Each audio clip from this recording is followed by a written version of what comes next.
unajua saa hii wanasema sisi ni political offense ya baba. Wale pia walikuwa wanatumia siasa yao ya kujijenga kwa kutusi baba na kufanya baba kama bogeyman. Hawa pia wamekwisha sasa. Sijui watatusi nani? As before we say, let's agree that I will not take any questions. Tusilete siasa ya furugu ya kikabila ya kugawanya wananchi. That is not what Baba wanted. Baba, even at the lowest in his political career, he preached peace. The clip was taken while attending a burial in my home village, and my remarks were in no way celebratory. NASA hawa. Orange Democratic Movement cannot continue as a party without strong support of devolution. As the popular saying goes, God takes the best, and it is in this context that I made those remarks in vernacular. Let me also make it clear that the remarks I made are my personal views, and therefore should in no way be associated with the community's position or any political affiliation, nor the Council of Governors. As a community, Your Excellency, and I want to tell you this, don't be shaken. As a community, there is something we believe in, that a leader, before he dies, a leader knows his death, but he doesn't talk about his death. He will show his people, before he dies, what he wants to be done. He will show his people where to take everything that he has. Raila showed us. This is not the time to push divisive narratives in ODM. This is not the time.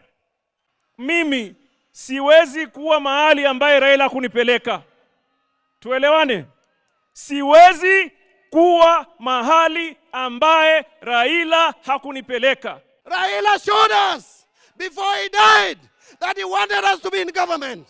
As a community, as a party, we will be in broad-based government. We will support broad-based government. We will work with you.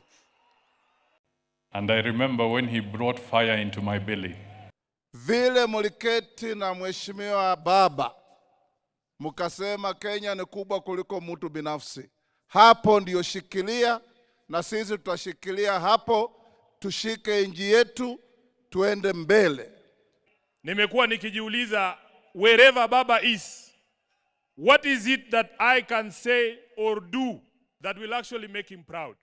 What are the things that we should do as a leadership of the party right now to make Baba smile from wherever he is? And in my view, you all know, nyinyi wote mnajua ya kwamba chama cha ODM ni chama cha kila mtu, si ndio? Chama cha Kenya nzima. Na lazima sisi kama viongozi wa chama tuonyeshe umoja ili hawa ndugu zetu ambao ni wanachama wafuate mfano wetu. Nataka niseme hapa mbele yako Baba ya kwamba chama hiki ambacho umetuachia, mimi Sifuna sitakuwa baadhi ya wale ambao watachangia kuangusha chama cha Raila Amolo Odinga.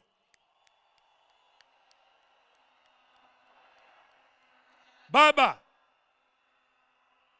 because ODM is one of your biggest legacies, Your Excellency Baba, I as Sifuna will do everything in my power to keep this party united and together At all costs, and that ODM will not fade. The legacy of Raila Amolo Odinga cannot fade. In his honor, we will ensure that ODM is one.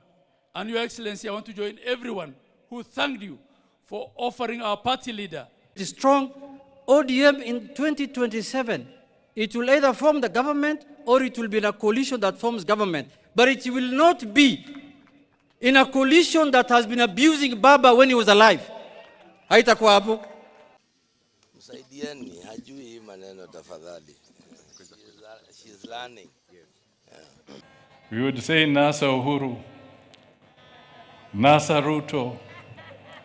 But today, while Raila lies there, ametunasa sisi wote.